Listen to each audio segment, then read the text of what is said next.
And the lights go out now and we go racing. And who's going to make the better start? Hey, Josh Barnett is. So it's going to be Quartermain and White almost side by side. Quartermain trying to have round the outside here, and he almost does, but not quite able to do so. It's right underneath Oliver White there, third. Good start from Cole Hemming. Cole Hemming's got ahead of Luke Cooper. So, and right round the outside. So it's actually Oliver White, wasn't it, trying to come round the outside in the paddock, but it's Adam Quartermain that goes second. Josh Barnett though leads the way as they head onto the Cooper straight for the first time of asking. And now we get onto the brakes into Paddock Hill Bend again. Quartermain just cannot find a way past the race leader Josh Barnett as they head down and then back up the hill once again. Through the Druids hairpin. Josh Barnett still in that race lead, and definitely see the gap getting bigger now to Cole Hemming, who's lost his toe. Like the top three then, Josh Barnett still at the front. Adam Quartermain, he's right behind him as we see a car peeling off there into the back entrance into the pit lane. We can ride back on board with Luke Cooper then through Surtees, and he gets closer to Cole Hemming, but there's no way through because Cole Hemming hugs the inside line. Again, go for that swooping line through clearways. We see it so often here at Brands Hatch. And then into the slipstream, all the way down the round straight. The Brands Hatch Indy Circuit, one of the hardest tracks to overtake at. In the home of the Formula Ford Festival for a long time now, and up on the inside comes Luke Cooper. Luke Cooper gets the position, does he? Yes, side by side action, but he goes through. So Luke Cooper up into fourth. 11 years old that car is now, showing that these Formula Ford Kent cars, it doesn't matter how old your car is. And up on the inside again, Oliver White may well have this done this time because it's well and truly alongside, a lot further over up in this time. Again, we can't see the cars as they head behind the garages, but it's in the lead for Luke, from Barnett, but they're side by side for second. As they cross the line, who's got the position? White on the inside, Quartermain on the outside, and Oliver White has that position taken. So in just second goes White, and Luke Cooper's closing them in now. But and again, Quartermain comes to the outside line as they head up into Druids Hairpin. We're head on board now with Luke Cooper as we break. The two cars in front are absolutely side by side. This is allowing Josh Barnett to get away. And then they will turn into clearways. Josh Barnett with the first person to deal with the back markers. So through clearways they go, and they put the power on now for Clark Kevin. There's a car right on the edge of the circuit. There was a car right on the edge of the circuit there. Now only about a minute or so to go in this race. We should get squeezed in 2 more laps as the cars go on the brakes for Paddock Hill Bend. Josh Barnett dealing with the traffic now. White starts it, then White and Luke Cooper will, but Luke Cooper slows, as do the cars in front. Now I wonder if that car on the edge of the circuit has caused a stoppage to the race, because the cars are heading very slowly down into Graham Hill Bend. And yes, as expected, red flags are out. And away they go then. Josh Barnett doesn't make the best start of the day. It's Ollie White that takes the lead. A good start from the car that started 5th on the grid. That is Austin Kimberley there, I think, that was fighting as well on the inside. But side by side as Josh Barnett goes up on the inside of Oliver White to try and take the lead back from him. So they're side by side for the lead, but White gets the better of him. So White continues to lead as they come down the hill then here at Brands Hatch. And side by side further back as well, I think that's Austin Kimberley battling with Miles Johnston. Johnston getting the position into Graham Hill Bend. And Adam Higgins find a way past Kimberley. He can't. And right there as well is the Van Diemen of Kevin McClurg.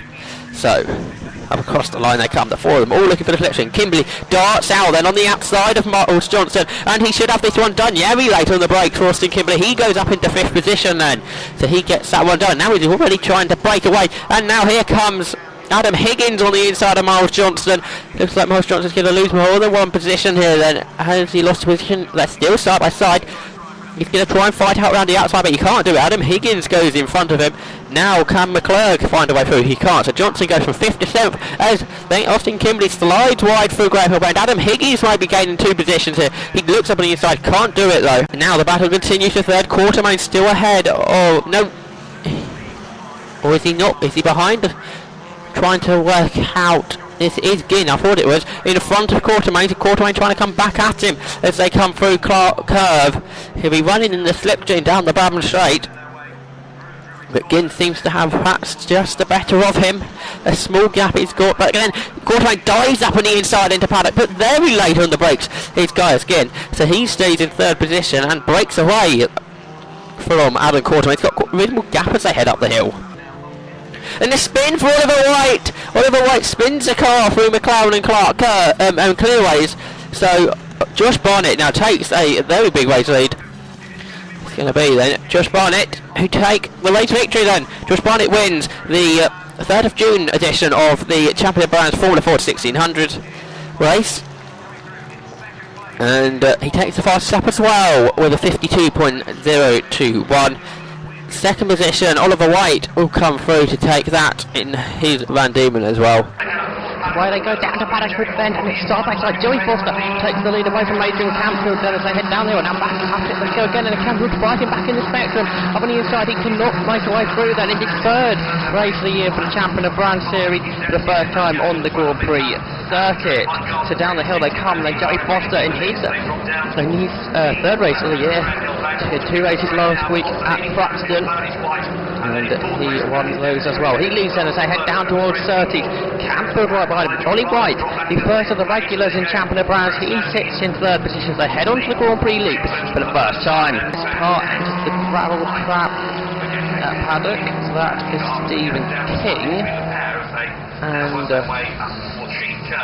he's going to park it up there because he knows he won't be able to get that out of the gravel trap then. So that's a retirement, our 3rd car of the race. House Johnson's out the race. We've got 20 cars left now. So Campfield still with Foster right behind him as they head up the hill towards Druids. Into the brakes they go. Down the hill towards Rainhill Bend. Campfield still continues to lead though. Nose to tail still for the lead. Campfield and Foster nose to tail as they head up the hill. Can Joey Foster find a way past Adrian Campfield, but he goes to the outside line as they go into the hairpin. Campfield at the moment able to defend off Joey Foster. They go now down towards Graham Hill Bend. And the corner. Both got 2 white wheels over the white line. Nose to tail for the lead for the final time then. Up on the inside they head up the hill, but Joey Foster can't find a way through. Campfield defends that. Into the hairpin they go again. Foster trying to come out the outside as they head now down the hill. Campfield still leads from Foster down into Graham Hill Bend. Can he find a way through here? No, he can't. The 2 cars make contact out the corner. Joey Foster gets all sideways, holds it together as they head down to Surtees. So it's Campfield that still leads, almost as after as the 2 cars make contact. 3rd then is still White. 4th is Dempsey, now starting to come under pressure with Jonathan Hoad, who's had a great second half to this race. 2nd personal best lap times. So where they go for the last time this year, Champion of Brands, they head down towards Paddock Hill Bend. It's Josh Barnett that leads from pole position. Oliver White 2nd, Jonathan Hoad in 3rd, Stuart Goff there in 4th. The top 4 already starting to break away for the rest of the pack as they climb the hill for the first time as they go up towards the Druids hairpin. Everyone makes it through Paddock Hill Bend safely. The 21 car grid now rush down towards Graham Hill Bend and Josh Barnett just about leading the pack still. Double race win already this year in just the 4-round series. Can he make it 3 out of 4? If that's the case, Joey Foster the only person to beat him. The cars head onto the Grand Prix loop for the first time and Barnett pulling away already. Oliver White in 2nd, right behind him is Jonathan Hoad. Stuart Goff side by side almost with Ryan Hayes. So top 5 breaking away from Swall. Josh Barnett breaking away from them from 4 cars. And then for another gap coming from the back, Gaius Ginn. Jonathan Hoad continues to look for a way into 3rd. He runs out wide. Stuart Goff goes sideways, slides into the gravel trap. 2 wheels in, manages to get back out again without losing too much time. This guy now gets himself into the scrap for 7th. On board we can go with Connor Murphy as through past him goes Glenn Finn in the 89 Van Diemen as they head into Paddock Hill Bend. A great view this is from the side of the 1983 machine as we head through Paddock Hill Bend. Spark in there at the bottom of the hill as the car bottoms out. We don't see that very often with modern cars now at Paddock Hill Bend, so that's a great shot to see, especially from this angle. We can perfectly see what is going on. Back on board with Murphy as we head down towards Westfield. He looks on the inside of Glenford. The car, 2 cars side by side and through he goes. Conor Murphy makes his way back in front. Good scrap this is turning out to be. 7 laps ruled off from Barnett. Meanwhile, there's your race leader, Josh Barnett, in the BR001 Van Diemen. And we look back to the scrap for third, because you can see Goff, he's been quicker through paddock, it seemed, in the last few laps. Let's see this time bite.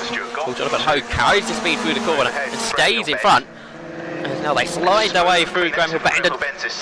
Goff seems to be closing back in again, so we'll have to see how that one shapes out as we look back.